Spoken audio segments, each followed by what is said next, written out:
अस्सलाम वालेकुम ख़वातीन और हज़रात, शुरू करते हैं आज का अस्पहाल। मैं हूँ जिसका मेज़बान जुनैद सलीम।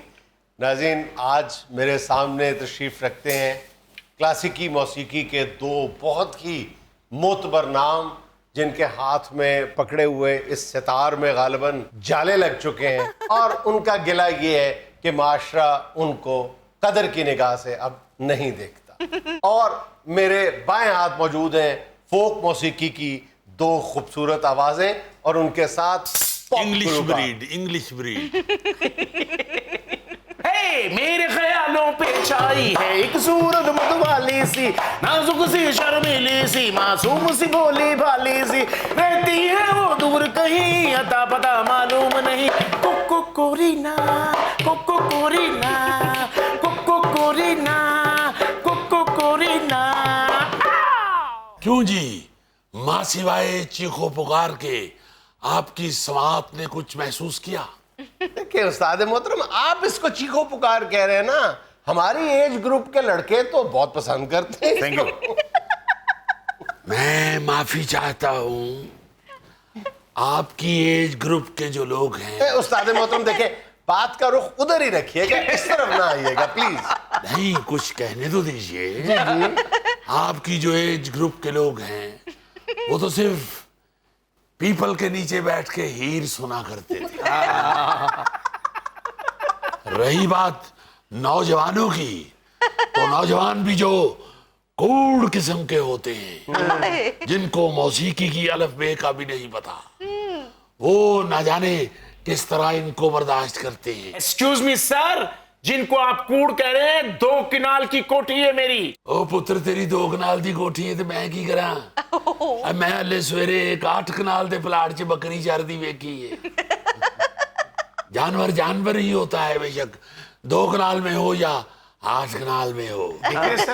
जुनैद साहब, बात यह है कि हम तो इस बहस में पढ़ना ही नहीं चाहते कि कौन सी मौसीकी ठीक है या कौन सी गलत। क्योंकि हम तो जानते हैं कि जो रूट्स हैं, जो जड़ें हैं, वो तो क्लासिकी मौसीकी ही होती है। अरे देखिए साहब, सुभान अल्लाह। फोक वाले कहते हैं कि हम असल में रूट्स हैं। वो कहते हैं हमारे हाथ में पकड़ा हुआ जो चिमटा है, ये जितने भी मौसीकी के हालात हैं उनकी माँ है। अल्लाह ताली खैर करे। ये गल हकीकत जे, ये पुराना साज है सारे नालों। हाथ ते बाहर काढ लो, वैक्सीन लवाउण आए हो। ओ बेटा, ਇਹੋ ਹੀ चिमटा खो के दे ਲੱਕ ਚ ਮਾਰ ਤੇ ਫੇਰ ਇਹਨੂੰ ਪੁੱਛ ਕਿ ਪੁੱਤਰ ਵਜਾਣ ਵਾਲੀ ਚੀਜ਼ ਹੈ ਕਿ ਘਰ ਚੁੱਲ੍ਹੇ ਕੋਲ ਰੱਖਣ ਵਾਲੀ ਚੀਜ਼ ਹੈ। और बाबा जी, वो छोटा हुंदा चुल्हे कोल बजान वाला, जे मेरे उस्ताद दी छां च गुस्ताखी ना करियो। ਨਾ ਤੇ ਹਰ ਚੀਜ਼ ਨੂੰ ਵੱਡਾ ਕਰਕੇ ਤੁਸੀਂ ਵਜਾਣ ਲੱਗ ਪੈਂਦੇ ਹੋ। ਏਡਾ ਹੀ ਪੁੱਤ ਤੈਨੂੰ ਸ਼ੌਕ ਤੇ ਵੇਲਣਾ ਵੱਡਾ ਕਰਕੇ ਵੀ ਵਜਾਣ ਲੱਗ ਪਿਆ। ਕੱਲ ਨੂੰ ਕੋ ਆ ਕੇ ਉਸਤਾਦ ਉਹਨਾਂ ਦੇ ਸਿਰ ਤੇ ਸ਼ੁਰੂ ਹੋ ਜਾਵੇ। क्या कहने जुनैद मियां, बात ये कर रहे थे कि हम तो इस बहस में पढ़ते ही नहीं है। हम तो अपनी मुश्किलात को से आगाह करने वाला, आप ये बात तस्लीम कर लें कि ये बहस बनती नहीं है। हर जो मौसीकी की किस्म है, जो सिन्फ है, वो अपनी अपनी खूबसूरती, अपना अपना आहंग लिए हुए हैं। Very nice, good. बहरहाल बेटे, इस वक्त हम इस बहस में पढ़ना ही नहीं चाहते, क्योंकि आपके दरबार में हम पेश हुए हैं और मसाइल भी कुछ ऐसे दरपेश हैं कि आपकी खुशनुदी चाहिए, आपकी मोहब्बत चाहिए, आपके जेरे साया रह के ही वो मसाइल हमारे हल हो सकते। बाबू जी, इन्हें दी गल्लां सुनियां, इन्हां नूं बोलदे वेख के लगदा ਅਸੀਂ ਵੀ ਦਵਾਈ ਲੈਣ ਆਏ ਹਾਂ। खुदा दा वास्ता कोई मसीकी बात तुसीं बुलाਉਂਦੇ ਤੇ ਬਾਬੇ ਹੁਣੇ ਆਪਣੇ ਦੁੱਖ ਕੱਢ ਲੈਂਦੇ ਆ। चले चले आप शुरू हो जाए, आज आप शुरू हो जाए। अच्छा जी, सुना दें आज। आ गई साडी बारी, ਪਹਿਲੋਂ ਆ ਗਈ। ਬਾਬੂ ਜੀ, ਜੀ ਲੋ, ਅੱਲਾ ਖੈਰ ਕਰੇ ਤੁਹਾਡੀ। ਚੰਦਰ ਆਸਮਾਨ ਨਾ ਹੋਵੇ, ਲਾਈ ਲੱਗ ਨਾ ਹੋਵੇ ਘਰਵਾਲਾ, ਅਸੀਂ ਕਰਾਇਆ ਦਿਨਿਆ, ਉਹ ਸਾਨੂੰ ਕੌਣ ਤੂੰ ਕੱਢਣ ਵਾਲਾ, ਚੰਦਰ ਆਸਮਾਨ ਨਾ ਹੋਵੇ, ਲਾਈ ਲੱਗ ਨਾ ਹੋਵੇ ਘਰਵਾਲਾ, ਅਸੀਂ ਕਰਾਇਆ ਦਿਨਿਆ।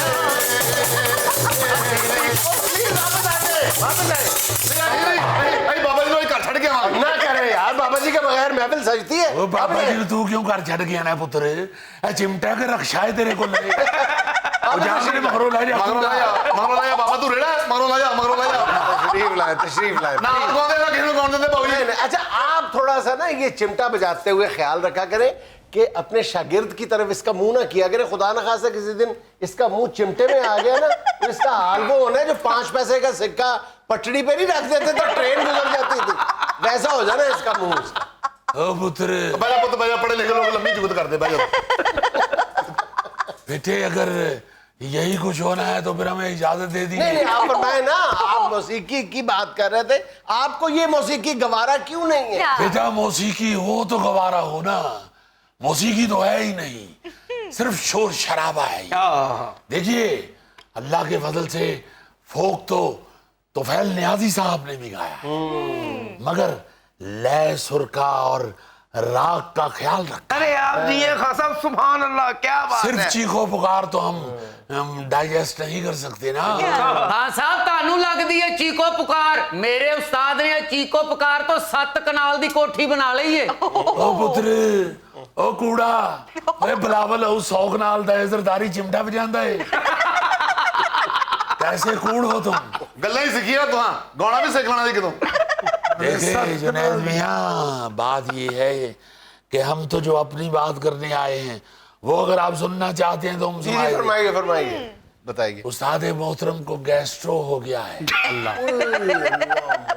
देखा ना, सबसे अहम बात की ना, सबके मुंह खुले के खुले रह गए। हाँ जी वो कैसे गैस्ट्रो? दरवाजे जा था गया ऐसे। बेटे कैसे कैसे उस्ताद मोहतरम को कैसे होना है? खाबे की वजह से, ना मिलने की बेटे ज्यादा खा लेने की वजह से।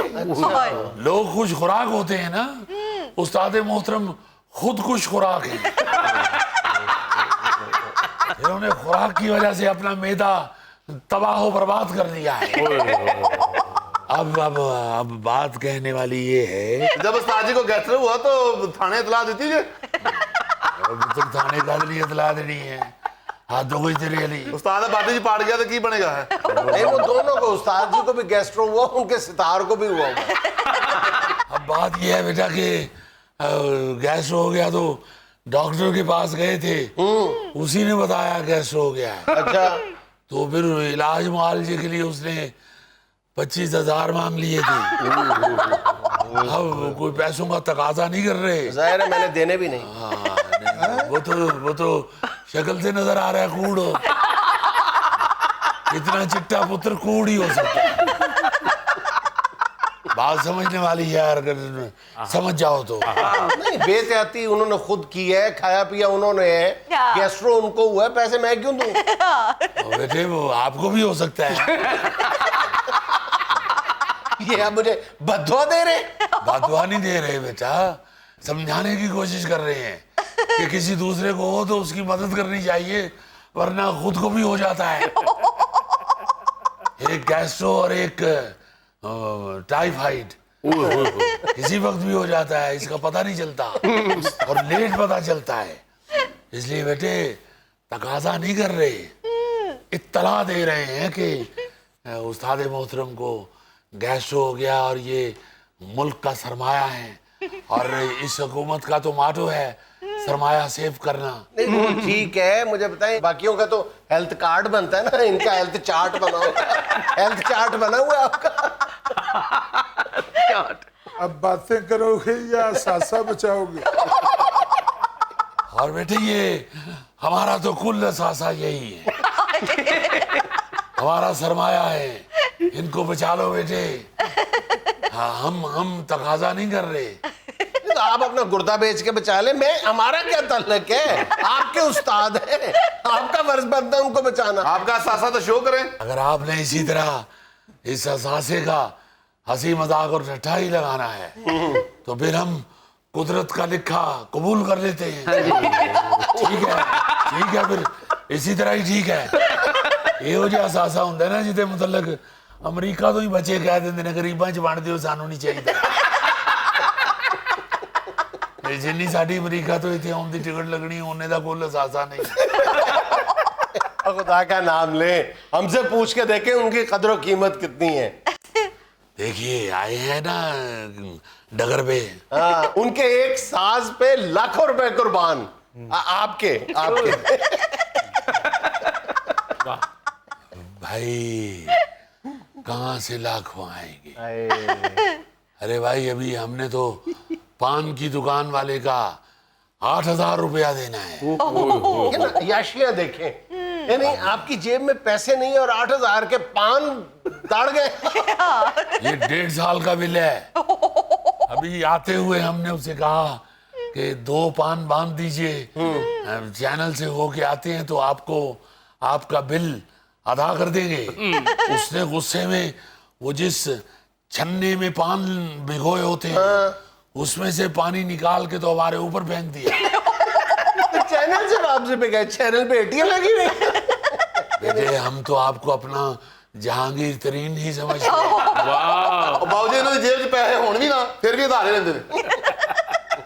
हमारी दर्दमंदाना अपील पे कुछ तो गौर कीजिए, कुछ तो अनायत कीजिए। मैं एक नुस्खा अनायत कर देता हूँ, उस्ताद मोहतरम को काला नमक चिटाएं, ठीक हो जाएंगे। बेटे उस्ताद मोहतरम कोई साहिवाल की गाय नहीं है। बेटे ये माशाल्लाह उस्ताद हैं, सरमाया है मुल्क का। आपका दुनिया में नाम बना रहे हैं। कुछ तो अनायत कीजिए, मौला ने बहुत देना है। अल्लाह ने करम कर देने और जहाज भी आने वाला है आपके पास। हमने ख्वाब देखा है, ख्वाब क्या आपने वो तार वाला जहाज ऐसे उड़ाया है तो वो उड़ता हुआ हमारे सेन में गिरा है तो वो बड़ा जहाज बन गया है, बड़ा जहाज। ये भी आपका 25,000 जब हमारी जेब में गिरना है तो उसका 1 अरब बन जाना है। अभी किराया नहीं डाल रहे। 25,000 वो ये जो डॉक्टर को देना है। तो आपको मालूम है कि ऊपर में तो पूरे नहीं आते, इसलिए बड़ी गाड़ी ही करानी पड़ती है। तो कम से कम 3-4 हजार उसका भी लगेगा। और फिर अगर अस्पताल में दाखिल हो गए तो वहां पे खाने पीने का और दवाइयों का बिल भी बहुत बढ़ जाता है। लो ओए ते खर्चा बढ़ता ही जा रहा है। इलाज नूं रहन दिओ, उस्ताद जी नूं गोली मार दिओ। खुदा का नाम ले, यानी सकावत का गला अपने हाथों से घोंट दे। गला घुटंदा किथे, मैं तो गोली मारना कह रहे हैं। दुनिया में लेना एक छोटा सा वक्फा, हमारे साथ रहिए। भाईजान आजकल सोशल मीडिया पे एक वीडियो बहुत वायरल हो रही है कि 3 नौजवान जो हैं वो नहर के ऊपर जो ट्रेन की पटड़ी है गुजर रही है, पुल है, उस पर खड़े हैं और मुकाबला उन तीनों में ये है कि ट्रेन को देख के सबसे आखिर में छलांग कौन लगाता है नहर में।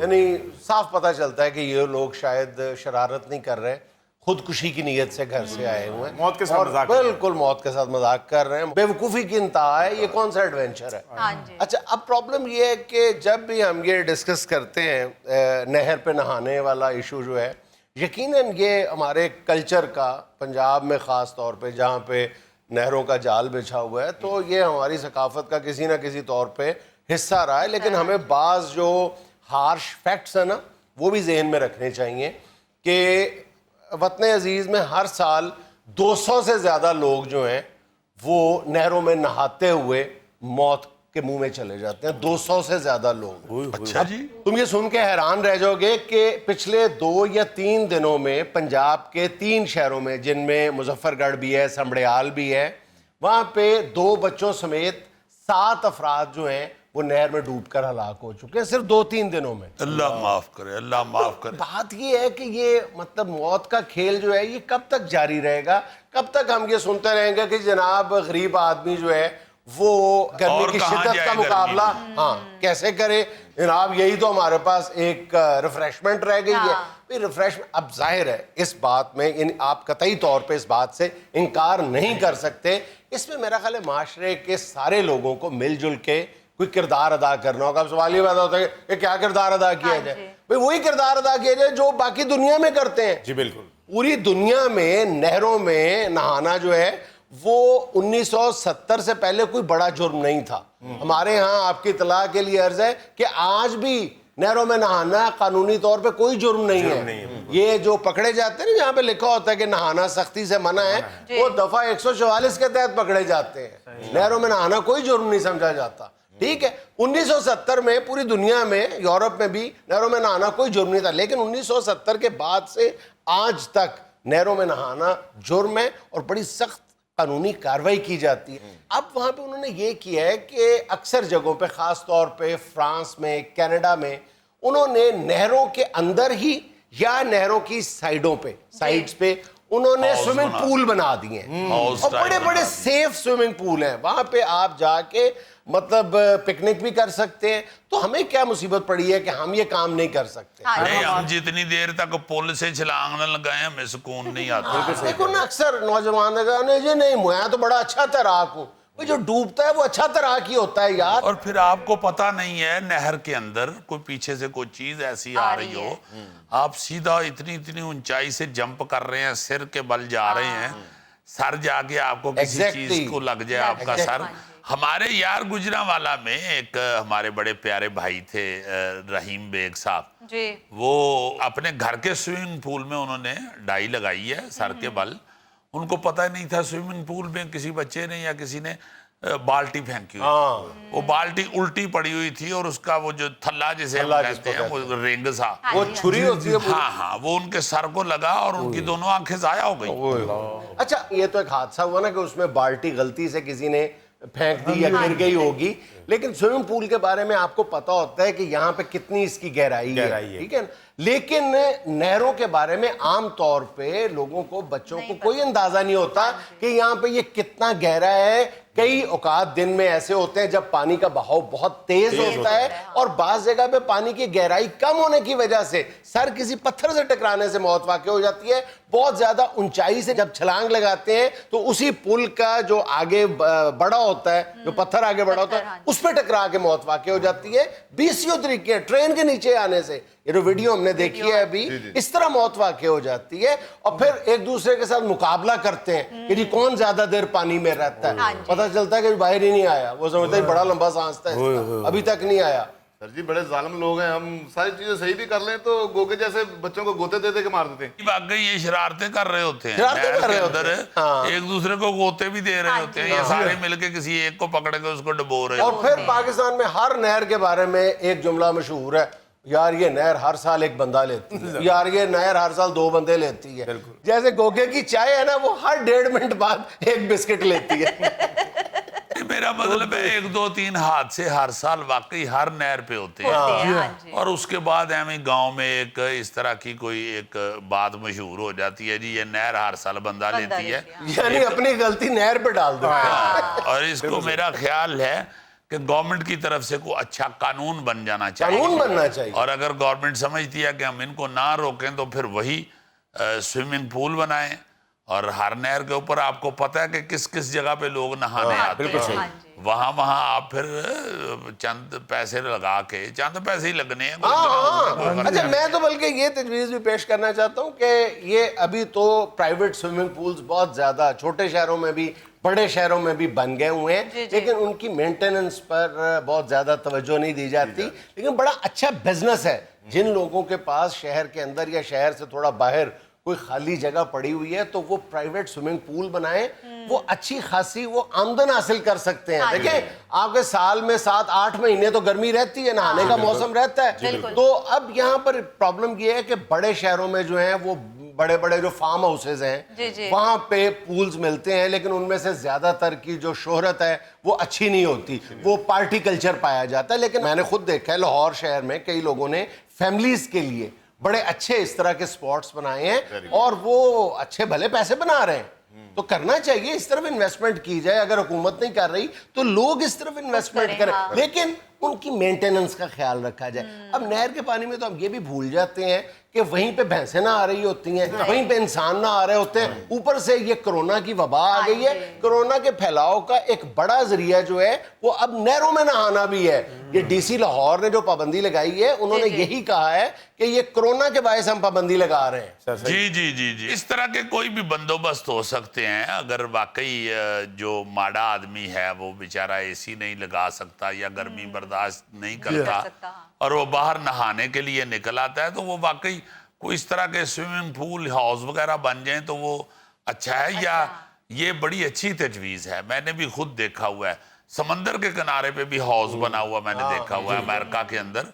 वहां पे ऐसी उन्होंने पत्थरों के साथ उसको रोका हुआ था कि बंदा उधर से समंदर की तरफ बह नहीं सकता। तो वरना जो हादसा है वो तो कहीं भी हो सकता है। ये डॉक्टर शहरयार जो कार्डियोलॉजिस्ट बहुत बड़े हुए हैं, पाकिस्तान का बड़ा अजीम डॉक्टर हुआ है, उनका बेटा और उनका पोता वो बेचारा डूब गए थे और वो पोते को उनके को बचा लिया था, लोगों ने निकाल लिया था और बेटा डूब गया। इतना जवान आदमी बेचारा समंदर में नहाते हुए वो डूब गया। तो इसलिए इन चीज़ों से सबक हासिल करना चाहिए। सिर्फ हम अफसोस करके या बात करके तो उसको फिर भूल जाते हैं। नाज़रीन, यहाँ में लेना एक छोटा सा वक्फा, हमारे साथ रहिएगा।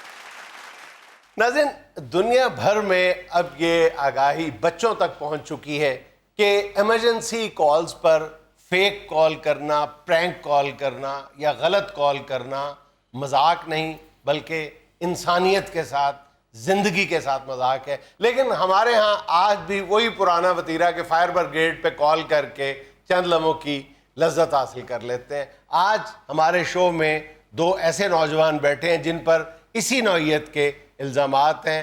आइए बात करते हैं। जी अस्सलाम वालेकुम भाई। हाँ जी, असलम पीसीओ वाला भाई। पीसीओ वाला, आप भी इस जुर्म में बराबर के शरीक। नहीं, मैं तो एक मिनट जी, आप बताएं ना, अपना तारुफ खुद करवा दें। जी, मुझे दिलशाद सनी कहते हैं। हाँ, इल्जाम क्या है तुम पे?